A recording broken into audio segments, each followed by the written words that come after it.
How to install and set up Voicemod on Discord. Here are the steps to install and set up Voicemod on Discord. 1. Download and install the Voicemod desktop app from the official website, https://www.voicemod.net. 2. Launch the Voicemod app and create an account if you don't already have one. 3. In Voicemod, go to Settings, Voice Settings and select your microphone. Adjust the microphone volume if needed. 4. Still in Settings, go to the Integrations tab. Click on Discord and sign into your Discord account to link it. 5. In Discord, go to User Settings, Voice and Video and set Voicemod Virtual Audio Device as the input device. 6.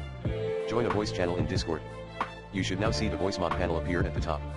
7. Select one of the voice effects like giant, baby, male to female, etc. and speak to hear the effect applied. Adjust the effect settings as desired.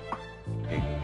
To turn voice effects on/off, toggle the Voicemod power button or set to off in the effect selection menu. 9.